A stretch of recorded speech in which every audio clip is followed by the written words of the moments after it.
Buenas tardes, bienvenidos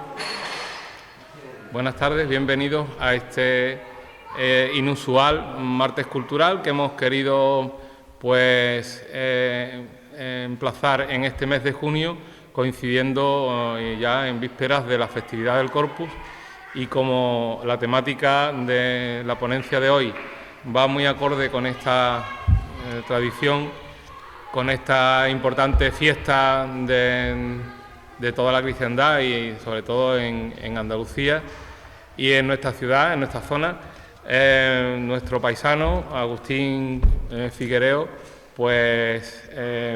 se ha prestado gentilmente, generosamente a dar esta conferencia como hace siempre, de forma desinteresada, y por parte de la Delegación de Cultura siempre estamos agradecidos y estamos abusando siempre de la confianza que nos caracteriza y que la amistad que nos une para que él pueda compartir con todos nosotros todas las indagaciones, la investigación y todos los estudios que hace sobre la historia local, del entorno y a todos los niveles que es su especialidad. Recordamos que Agustín es licenciado en Historia, tiene un máster en Gestión Documental y Administración de Archivos, actualmente está cursando el grado de Historia del Arte, ha impartido cursos en el Instituto Andaluz de Patrimonio Histórico y en la Universidad Politécnica de Cartagena. Han dado ponencias en jornadas y congresos de la especialidad, tanto en diferentes lugares de España como en Portugal y Argentina. Es autor de innumerables artículos y libros. En la actualidad es hermano mayor de la Cofradía de la Entrada Triunfal en Jerusalén y es un isleño que siempre está dispuesto a colaborar con todos los temas culturales y todos los temas de la tradición y en definitiva de todo lo concerniente a nuestra ciudad y a sus costumbres y a todo esto.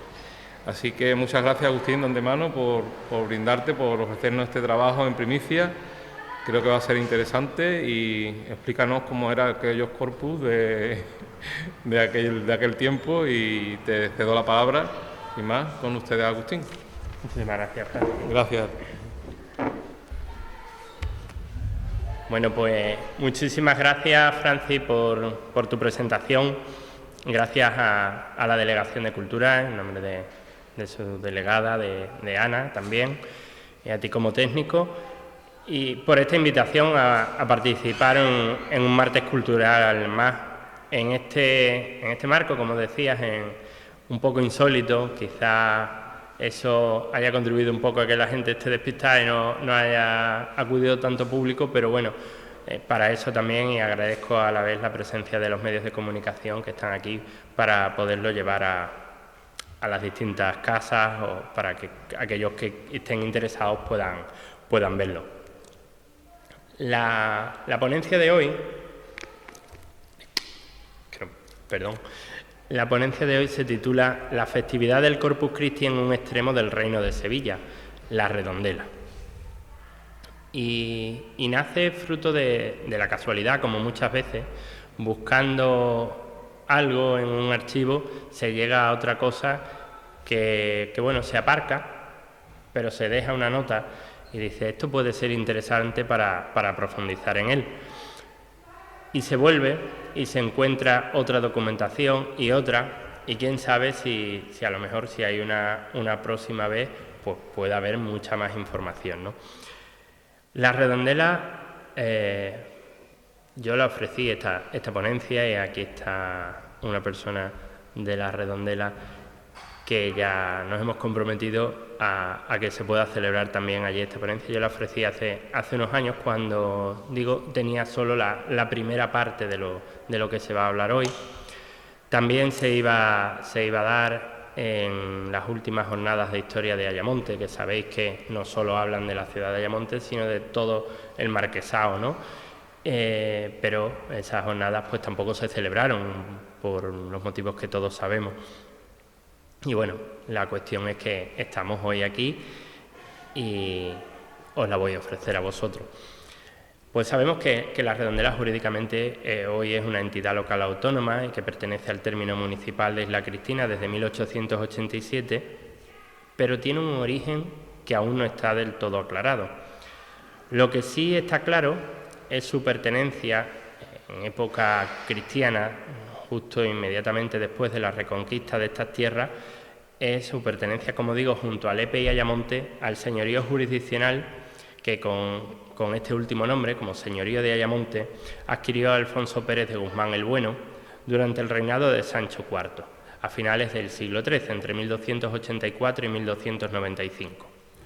Y tras permanecer como señorío en manos de sus descendientes durante varias generaciones, en 1475 la reina Isabel I, Isabel la Católica,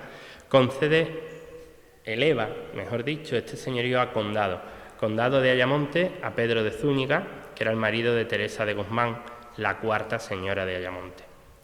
Por tanto, el hijo de ambos, Francisco de Zúñiga y Guzmán, que fue el segundo conde, también consiguió la elevación del título y de conde pasó a primer marqués de Ayamonte en 1521 por una merced del emperador Carlos V, ¿no? Actualmente ostenta el título una señora, María Paloma Casanova Cárdenas, quien también es duquesa de Maqueda, Grande de España, etc. Estaba contextualizando un poco para que veamos que La Redondela pues tiene una historia muy importante, pero siempre ligada normalmente y de la mano, sobre todo de Lepe y de Ayamonte como cabecera del señorío, y en este caso de estos tres pueblos, La Redondela sería el más pequeño en su momento, y después se agregarían Villablanca y San Silvestre de Guzmán cuando fueran fundados a lo largo de los siglos como parte de la repoblación del Marquesado de Ayamonte.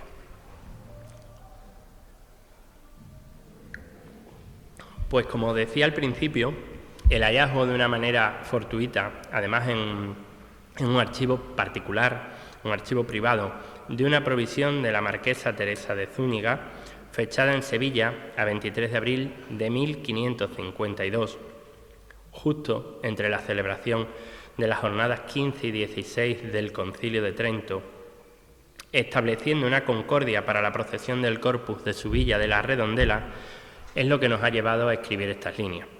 Menciono esas jornadas del Concilio de Trento, la 15 y la 16, porque especialmente hacían hincapié en las celebraciones del Corpus. Y conocemos el Corpus en el siglo XVI de lugares próximos de nuestra geografía, como Trigueros, en fechas cercanas a este pleito, ¿no?, del que dirime la sentencia de Teresa de Zúñiga. Por ejemplo, en 1593, en Trigueros se sigue un pleito entre los partidarios del patrón, de San Antonio Abad, y los de San Roque, que saca el gremio de Calderero. El resultado originará el protocolo siguiente, la sentencia. El pendón del cabildo, el de los labradores, el de los sastres, el de los carpinteros y toneleros, el de los arrieros, el de los ovejeros, el de los vaqueros, la tarasca y los manteros, el Santísimo Sacramento, Nuestra Señora de la Concepción, Nuestra Señora del Rosario, San Sebastián y San Roque, las vírgenes, que eran Santa Justa y Rufina, Santo Domingo y San Antonio. Para hacernos una idea de todo lo que he nombrado, todas las corporaciones gremiales, los pasos que acompañaban al final al Santísimo Sacramento, hoy tendríamos que pensar en procesiones que se conservan con tanta fastuosidad, con tanto boato, como las tres grandes que se celebran en España, ¿no?, en Sevilla, Granada y Toledo, donde están representados no solo los elementos eclesiásticos, sino los civiles, los militares, la universidad, todavía los gremios y otras corporaciones nobiliarias, paranobiliarias, etcétera, ¿no?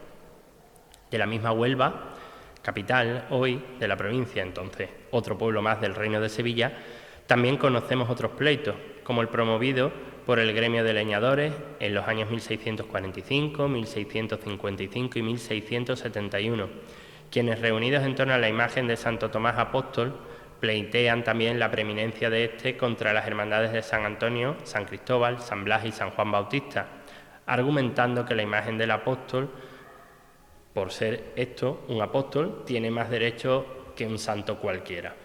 Y era curioso porque hasta ese momento en la procesión de Huelva, que salía desde la parroquia mayor de San Pedro, desfilaban del siguiente modo la hermandad de Nuestra Señora del Rosario, después las de San Pedro y San Andrés, San Juan Bautista, San Roque y San Sebastián en calidad de patronos, y finalmente San Antonio, San Blas y San Ginés y San Cristóbal. Era algo muy, muy normal de la época, ¿no?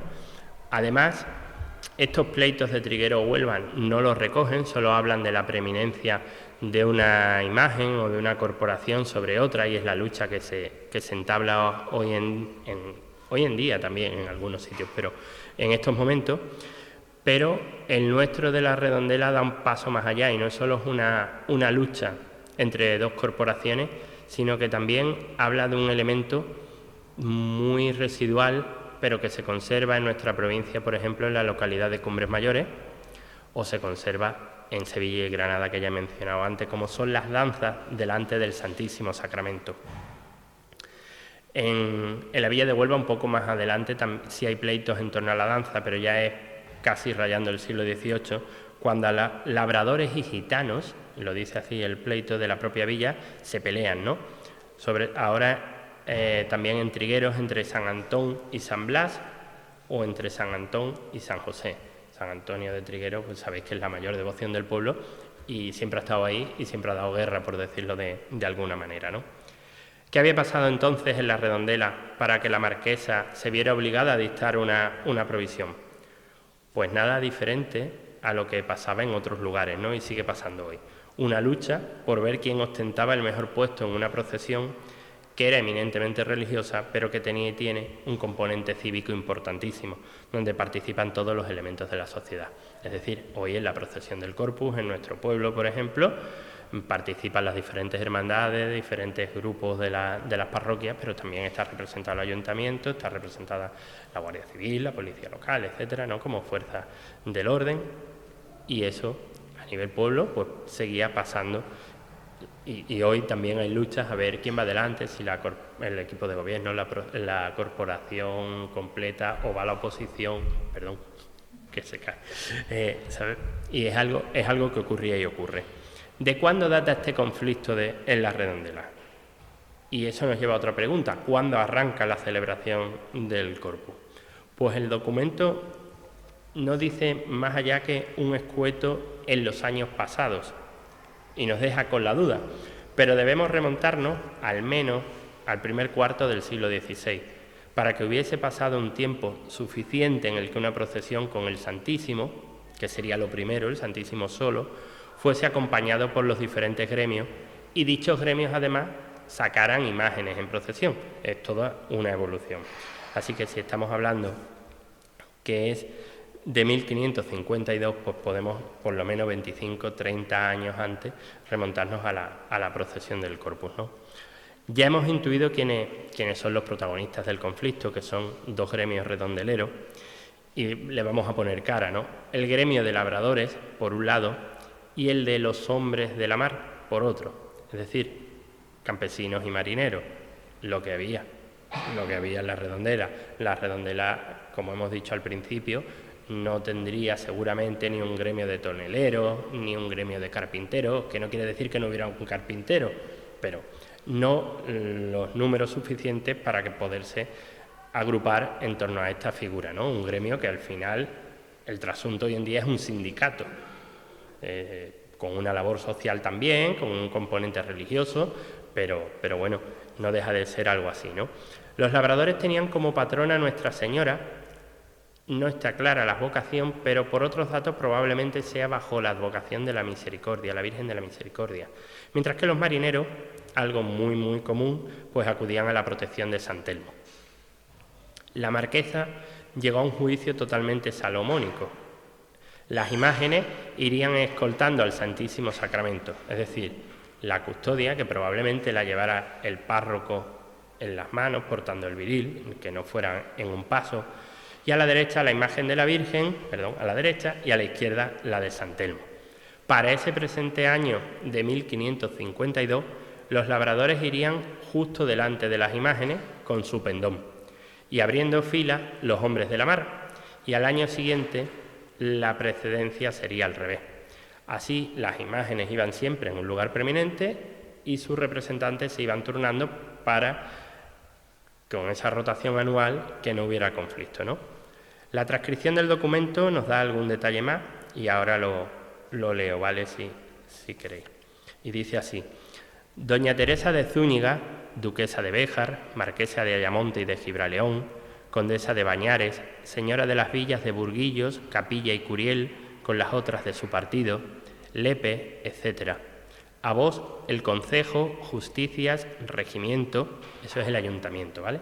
Vecinos y moradores de mi villa de la Redondela, sabed que vistas las diferencias que en esta mi villa ha habido entre los labradores y hombres de la mar el día del Corpus Christi, sobre el lugar donde han de ir con sus danzas, el dicho día, y lo pedido y suplicado a ella, ¿no?, por los hombres de la mar como por los labradores, ante mí, y las informaciones que yo sobre ello mandé tomar acerca de la costumbre y orden que en los años pasados se ha tenido para excusar las dichas diferencias, de que la procesión que en el dicho día en cada año se hace vaya con el concierto y orden que debe de ir y conviene a tan solemne fiesta, que todos vayan con la devoción que deben ir. Fijaros el lenguaje, que es que me cuesta porque no hay una coma, el texto es todo de corrido y todo redundante. Mando que de aquí en adelante el dicho día de Corpus Christi vaya tanto y delante del Santísimo Sacramento la imagen de Nuestra Señora y junto a ella, a la mano izquierda, la imagen del Señor San Telmo, y las cruces de la misma manera. Y este presente año de la data de esta mi provisión, mando que vayan los labradores y cofrades de la Cofradía de la Misericordia junto al Santísimo Sacramento, la imagen e imágenes de Nuestra Señora y San Telmo, y luego adelante vayan el pendón y danza de los hombres de la mar. Y el año que viene, de 53, mando que vayan los hombres de la mar junto al Santísimo Sacramento con su pendón y danza, después de las imágenes de Nuestra Señora y San Telmo, que ésta, como he dicho, siempre han de ir juntas del Santísimo Sacramento, y después delante han de ir los labradores, por manera que un año han de ir los labradores junto a las imágenes de Nuestra Señora y San Telmo, y otro año los hombres de la mar, y así sucesivamente en cada uno de los años venideros, comenzando los labradores este año primero, como está dicho, la cual forma y orden mando que se guarde de aquí adelante, así por los hombres de la mar como por los labradores, so pena de 3000 maravedíes al que lo contrario hiciere, la tercera parte para la cera del Santísimo Sacramento, y la otra parte para el juez que lo ejecutare y el denunciador, y más 10 días de cárcel. Y mando ha dicho mi corregidor que eso fuere de la dicha villa y alcalde de ella, que ejecuten las penas contenidas en esta mi provisión, al que lo contrario hiciere. Fecha en Sevilla a 23 de abril de 1552 años. Lo de las penas también es una constante en la documentación de la época, que la multa se reparta en 3. Un tercio suele ser a medias entre el juez que administra justicia y la persona que denuncia. Otra se lo suele quedar la tesorería de cámara, en este caso de la marquesa, es decir, Hacienda del marquesado de Ayamonte, ¿vale? Y la otra, en este caso, como es una procesión del Corpus, pues la marquesa graciosamente dice que se done para la cera del Santísimo Sacramento, porque además los marqueses de Ayamonte eran patronos de las iglesias del marquesado, es decir, ellos estaban obligados al mantenimiento de las parroquias y tenían algún tipo de prebenda, como por ejemplo el nombrar curas párrocos.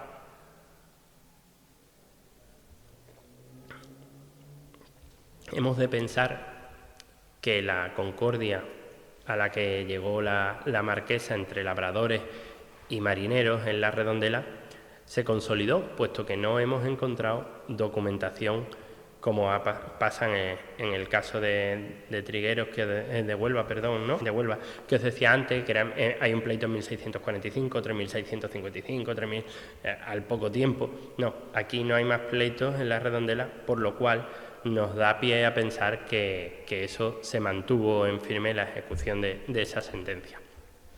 De hecho, no hay ninguna documentación más. Estamos hablando de 1552, hasta justo 200 años después, cuando vuelven a aparecer noticias sobre la celebración del Corpus en la Redondela, esta vez en el Archivo Diocesano de Huelva.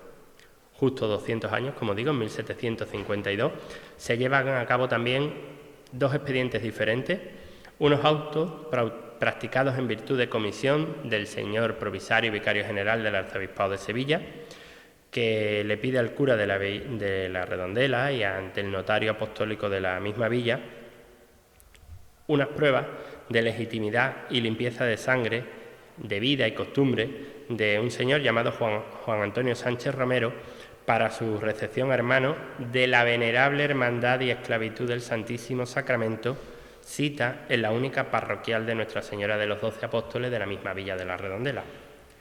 Con lo cual, algo ha cambiado.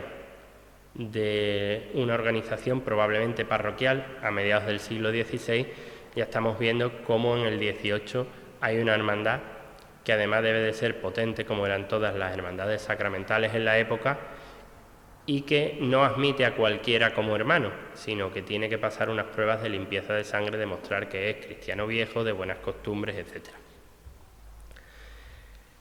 Por ende, esta hermandad también se encargaría de la celebración de la fiesta del Corpus, ¿no? Debió de fundarse en esta laguna documental de 2 siglos que tenemos, ya que en el documento del siglo XVI de la Marquesa no dice nada. Sí que nos aporta información colateral, como que el alcalde de entonces era Cristóbal Zamora y el mayordomo Juan Vélez. Y como decía, hay 2 siglos sin ningún testimonio y para 1752 2 documentos, ¿no? Otro que se trata de un pleito también que interpone la propia hermandad contra Juan de Angulo y Velázquez, que era un cura, un clérigo, mejor dicho, y subdiácono de la Redondela, quien como hermano de la misma no puede danzar en la procesión del Corpus, dice así literalmente. De las declaraciones, porque es un pleito bastante largo, se desprende una cosa: entre las obligaciones de los hermanos no solo estaba el participar en la procesión y en los cultos al Santísimo Sacramento, sino que también tenían que danzar delante del Santísimo. Y este hombre, Angulo y Velázquez, se niega por su condición de eclesiástico, lo ve ridículo, lo ve innecesario. Imaginaros, poneros en situación, un cura vestido de cura de la época, pues ejecutando una serie de danzas que no sabemos cómo serían, pero bueno, él no se ve haciéndolas delante del Santísimo. La hermandad le rebate, y le rebate enseñando en el pleito un acta capitular de 12 de junio de 1735, donde además de aprobarse en un cabildo general la obligación que tienen los hermanos de danzar, se acuerda nombrar también por un periodo de 2 años un mayordomo para el niño y otro para la Virgen.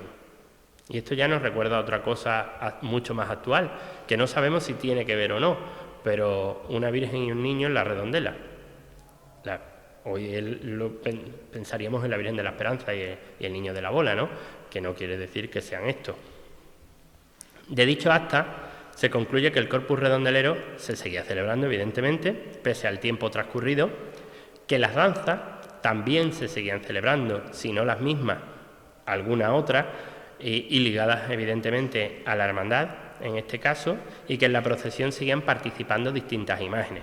Una de la Virgen, que no sabemos si sería la de la Misericordia de 200 años atrás o cualquier otra vocación, y un niño Jesús. Pero también sabemos que estaban San Telmo pasando a la historia, porque hay un apunte donde dice que pescadores y labradores ya no participaban como tal. O sea que la sociedad redondelera, digamos, a nivel religioso y en estas fiestas concretas del Corpus, había evolucionado desde una organización parroquial en torno a los gremios, que estamos hablando del siglo XVI, ya edad moderna, pero nos suena un regusto muy medieval todavía, al siglo XVIII, donde la mentalidad mucho más abierta ha dado paso a la fundación de hermandades con otro carácter, pero sin perder su pasado, en este caso con las danzas en torno al Santísimo Sacramento. Y volvemos a encontrarnos una laguna tremenda, no de 200 años, es algo menos, pero no vuelven a aparecer noticias directas sobre el Corpus de la Redondela hasta el siglo XX. Y esta vez, para ello, hemos tirado de la prensa local, especialmente del periódico La Higuerita,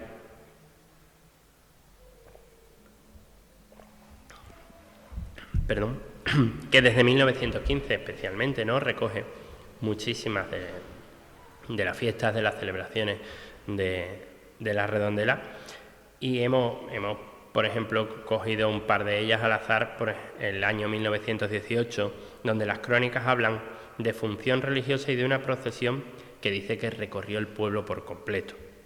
Bueno, no era grande la redondela de 1918, pero el pueblo entero, pues supongo que será una manera de decir que fue bastante larga la procesión, etcétera, ¿no?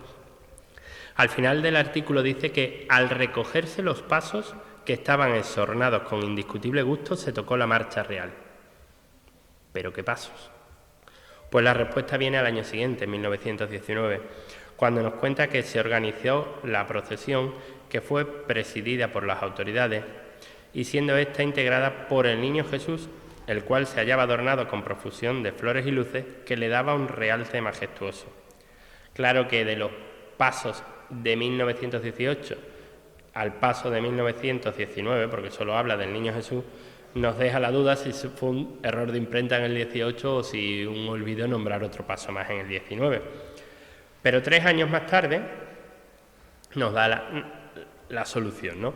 Cuando dice la crónica que por la tarde, y esto era algo bastante común, aunque las procesiones del Corpus, por un ritual propio de la Iglesia, son por la mañana, sabemos también por otros artículos de investigación que, por ejemplo, en Isla Cristina, durante el siglo XIX se pidieron muchísimas dispensas y se concedió para que la procesión fuera vespertina por el calor del día, ya en junio, etcétera, ¿no? Y en otros lugares también. Pues en los años 20 en la Redondela fue uno de esos casos. Salió por la tarde y salieron el Corazón de Jesús, el Niño del Mundo, que sería el Niño de la Bola, y San José, los que discurrieron por unas calles que estaban alfombradas de juncias, follajes y flores que esparcieron los devotos. No tenemos más noticias directas sobre el Corpus Christi, es verdad, en la Redondela, porque de ese mediado de los 20 hasta la Guerra Civil, pues no hay más, no recoge la prensa ninguna otra noticia. Y la imaginería religiosa de la Redondela fue completamente destruida en julio del 36 durante los primeros días de la Guerra Civil, como fue esta capilla, como fue el templo parroquial de Nuestra Señora de los Dolores situado en la Plaza de las Flores, etcétera, ¿no? Por tanto, como resumen, como conclusión, podemos apuntar varias líneas. Que la festividad del Corpus Christi se viene celebrando, podríamos decir que de manera ininterrumpida, al menos desde el primer cuarto del siglo XVI hasta del siglo XXI, o sea que documentalmente podemos asegurar que el Corpus en la Redondela pues tiene unos 500 años de existencia, que no es poco, pero que tampoco es nuevo en relación con las poblaciones de la época, ¿no? En Sevilla, por ejemplo, y en todo su arzobispado destaca la figura de Teresa Enríquez, una parienta de Fernando el Católico, a la que llamaban la loca del Santísimo Sacramento, porque allá donde iba esta mujer iba fundando hermandades sacramentales o impulsando procesiones del Corpus. O sea que haya 500 años de trayectoria en la Redondela no es algo más que lo normal dentro del arzobispado de Sevilla. Que al principio, como hemos dicho, la organización corría a cargo de la propia parroquia de Nuestra Señora de los 12 Apóstoles, para establecerse luego durante un tiempo indeterminado esa venerable hermandad y esclavitud del Santísimo Sacramento, que también desapareció en el tiempo, pasando a ser organizada por el clero parroquial otra vez en el siglo XX al menos, ¿no? Y fue una constante, sin embargo, desde sus inicios hasta 1936, porque después de la guerra no he encontrado nada al respecto, a lo mejor durante los primeros años de posguerra sí, la presencia de imágenes acompañando al Santísimo, aunque variaron con los siglos. La Virgen de la Misericordia y San Telmo, una Virgen indeterminada y el Niño Jesús, el Corazón de Jesús y San José. En Isla Cristina pasó lo mismo. El Santísimo, que salía solo, después fue acompañado por la Virgen del Carmen, por la Virgen del Rosario, por las dos, por el Niño de la Bola también, etcétera. Y esto en los años 50 también.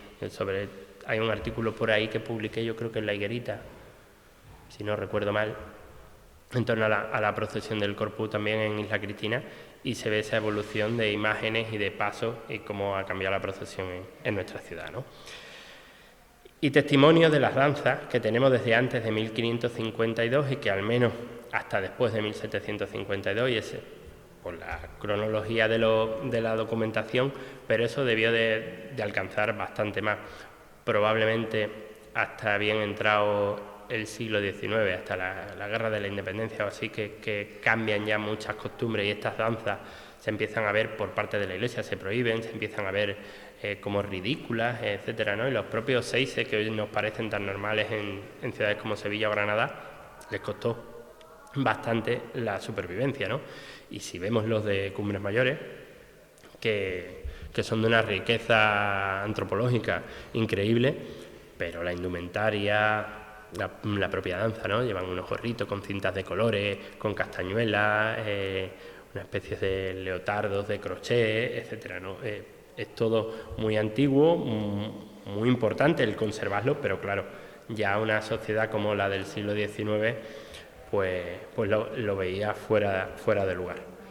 Y como decía, y pese a la prohibición del Consejo de Castilla en 1533 de los bailes y zarabandas, es decir, de todas estas danzas del corpus, en 1533 están prohibidas, pero en 1552 se pelean por bailar delante del corpus y en 1752 siguen. Y en 1780, quizás aquí, pudo venir la decadencia, una real cédula del rey Carlos III que habla sobre gigantes, tarascas y danza. La tarasca, no sé si la conocéis, del Corpus de Granada, es donde todavía hoy se conserva es una figura alegórica, mitad mujer, a la que puede representar un poco la Inmaculada, porque hay un dragón que intenta tentarla, es una mezcla de gigantes y cabezudos, pero que va también en la procesión del Corpus, ¿no? Y Huelva también tuvo su tarasca.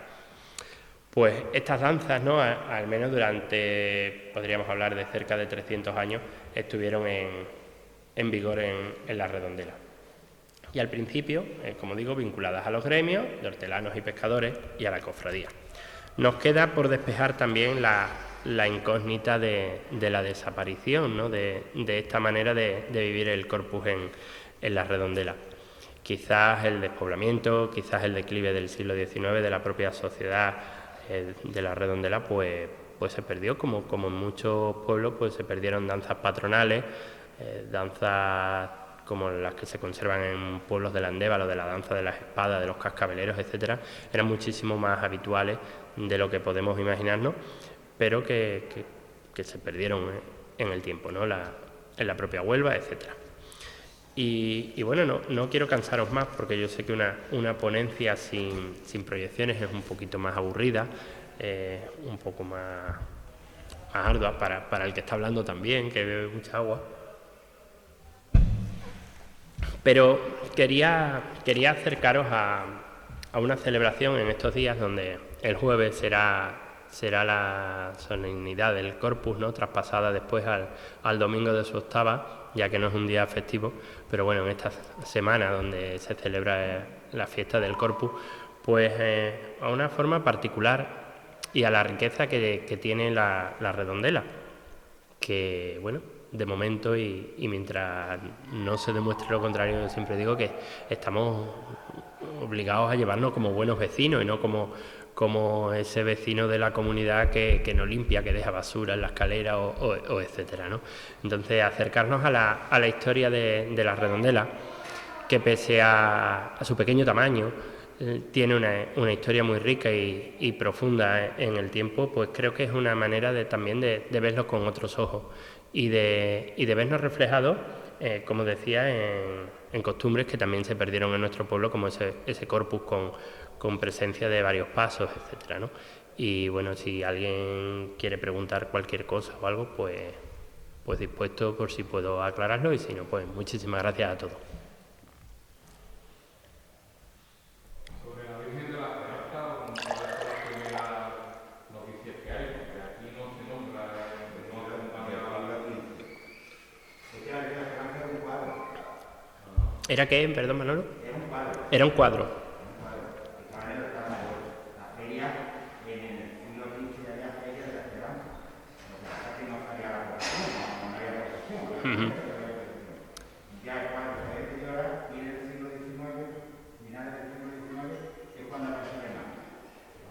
También hay alguna noticia por ahí, creo recordar haber leído, de que, bueno, lo más importante que tiene la Redondela a nivel cultural, a nivel antropológico, evidentemente es la fiesta del huerto.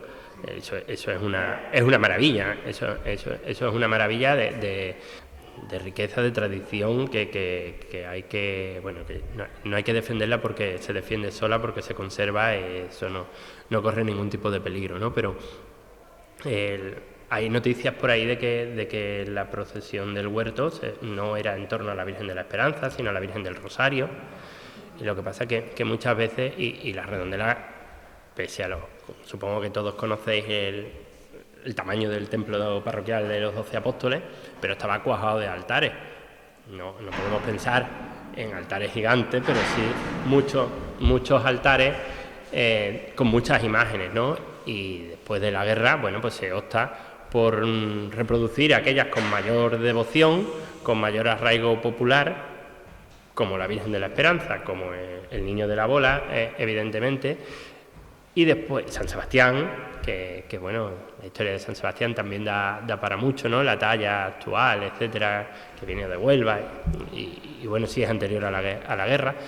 Y bueno, y otras quedaron en el olvido, ¿no? Eso pasó aquí en Isla Cristina, yo qué sé, se me viene a la cabeza la Virgen del Amor Hermoso, que estaba en la parroquia, y no se hizo una nueva. Santa Margarita María de Alacoque, yo así de pasada estoy recordando donaciones, ¿no? A mí me sorprende mucho lo de la Virgen de la Misericordia. No tenía conocimiento de que hubiese existido Es probable. San Telmo, por ejemplo, sí. Sí. Además, de hecho, las fiestas de San Telmo, una vez que pasó el famoso terremoto de Lisboa, que se cegó La barra de la tuta, la entrada al mar, porque había caños que se podía. se podía subir, eran navegables todavía. Y allí se celebraban, por la fiesta de San Telmo, unas batallas entre barcos con cohetes. Hubo una explosión y hubo incluso muertos.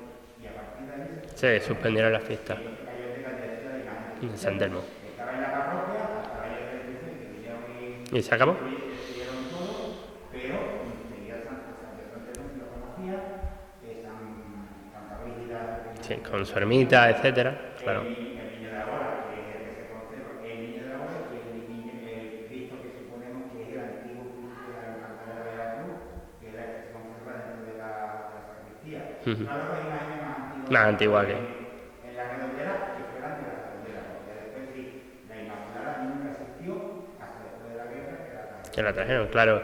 el colegio de los jesuitas de Sevilla, de la que de la mujer. Lo de la misericordia hay alguna real cédula, una provisión o algo, no me acuerdo bien, bastante antigua, yo creo que es anterior a los Reyes Católicos, donde a las villas de cierta entidad les obliga, por decirlo de alguna forma, a tener un hospital propio. Un hospital, no penséis en el Chare que está cerrado ni en el Virgen de la Bella, no. Un hospital podía ser más chico que esto, una habitación con 3 o 4 camastros separados por cortinas en el mejor de los casos, y que no tenía que ser necesariamente para enfermos, podía acoger a transeúntes, podía acoger o servir de lazareto en un momento dado, es decir, para cuarentena ante una epidemia, no, aunque se le diga hospital, ¿vale? Pero sí tenía ese hospital siempre una capilla, y normalmente estaba bajo la advocación de la Misericordia. No era el caso de Ayamonte, cabecera de Marquesao, que era el Hospital de la Piedad. Sí era el de Lepe, que Lepe era Hospital de la Misericordia. Estaba hasta los años 60 más o menos se conservó la capilla, lo que es hoy el mercado de Abasto, la parte de los pies de la iglesia, no a la plaza del ayuntamiento, sino donde está la portada principal de la parroquia de Lepe, pues enfrente que está el mercado, allí hay fotos, de la capilla y eso, ¿no? En Huelva era la Caridad, eran las dos advocaciones más comunes para un hospital. Puede que el hospital, por esa labor asistencial que tenían los gremios de cuidarse entre ellos, a sus cofrades, a sus hermanos, a sus asociados, de atenderlos en la enfermedad, de atenderlos en la muerte, también de acompañarlos en su entierro con las insignias de la cofradía o del gremio. Pues puede que eran los labradores, eran los de, claro, San Telmo eran los marineros, los labradores estuvieran a cargo del hospital de la Redondela, puede ser una hipótesis, y que se llamara de la Misericordia. Incluso puede que esa Virgen de la Misericordia, si era así, no estuviera en la parroquia de los 12 apóstoles, sino que se trasladara para la procesión del Corpus, o incluso, como en muchos sitios, se agregara al paso del cortejo. Es decir, como pasaba aquí durante los primeros años de estancia del Gran Poder en esta capilla, que cuando salía en procesión el Viernes Santo, antes de existir esa imagen de la Virgen de las Mercedes, pues iba hacia abajo y recogía, digamos, a la Virgen de los Dolores, hacían una procesión, después la Virgen se quedaba y el Señor del Gran Poder volvía hasta esta capilla, ¿no? Las dos hipótesis son factibles, pero solo habla de pasada de la Misericordia, pero no concreta que sea ese el título de la Virgen del siglo XVI. Y en el XVIII ni siquiera dice Misericordia, ni Inmaculada, ni Esperanza, ni Rosario, ni nada de nada. Bueno, pues muchísimas gracias.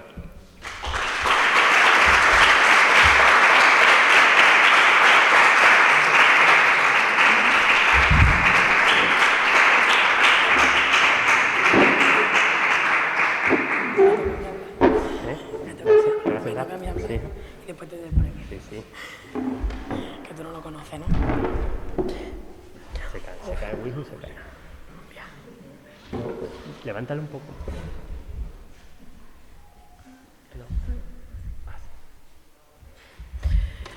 Bueno, buenas tardes a todo el mundo. En primer lugar, agradeceros, ¿no? Como bien se dijo al principio, un martes atípico por la fecha, pero creíamos que era la más adecuada porque se acercaba ahora la celebración del Corpus y bueno, pues a mí personalmente me fascina escucharte cómo expones cada uno de los trabajos que investigas, cómo te documentas, los archivos que encuentras. Me parece fascinante y creo que hay que poner en valor que en Isla Cristina tengamos a gente así, con tanto interés, con tanto entusiasmo por buscar curiosidades sobre nuestra historia y mucho más que además nos lo quiera mostrar a todo el mundo. Como bien ha dicho Francis antes, siempre estás dispuesto a todo.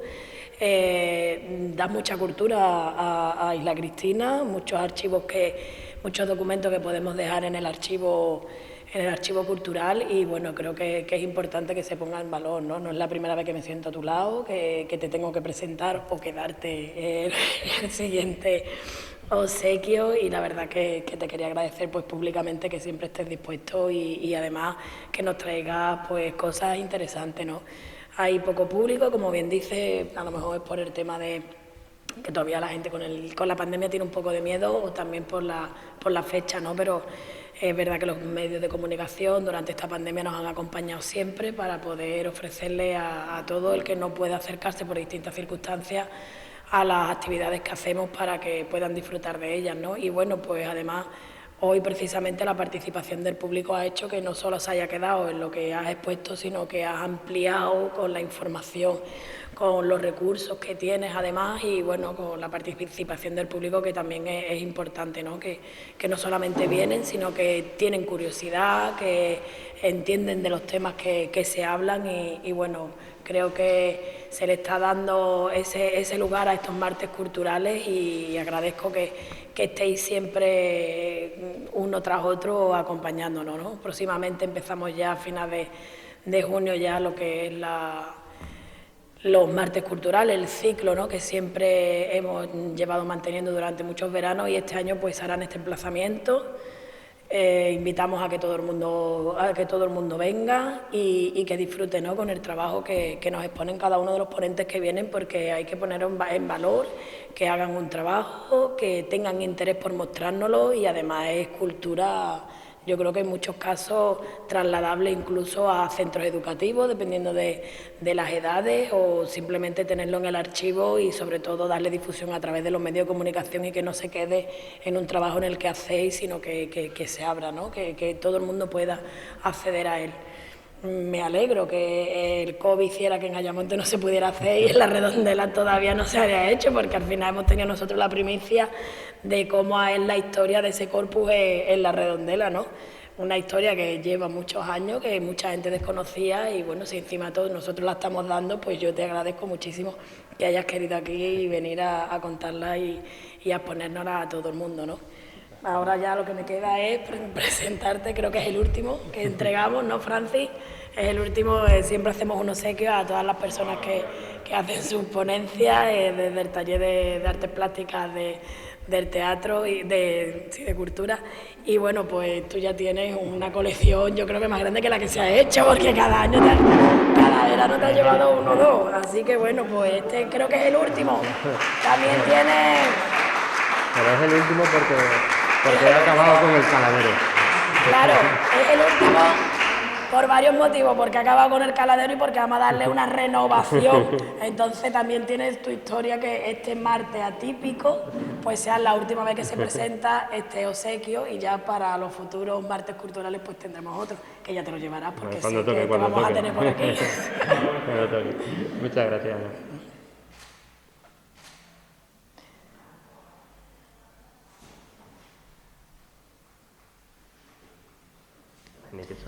Pues nada, es verdad, si sonreímos cerramos los ojos.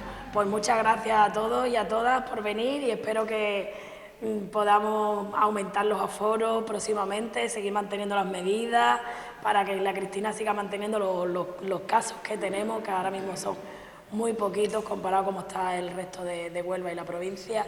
Y bueno, pues esperemos que podamos estar aquí este verano. Pondremos algunos ventiladores, eso sí, para el tema del calor y de la temperatura, pero bueno, creíamos que también es importante que pongamos en valor el espacio que hemos rehabilitado este año en el aniversario. Y bueno, pues aquí nos veremos próximamente, pues varios martes. Aunque este sábado es la exposición que la presentará nuestro compañero Francis Zamudio, técnico de cultura, y también invito a que la gente venga este fin de semana y lo acompañe en su presentación de su exposición. Muchas gracias a todos. El documento me parece interesante, una cosa. Es complicado, ¿no?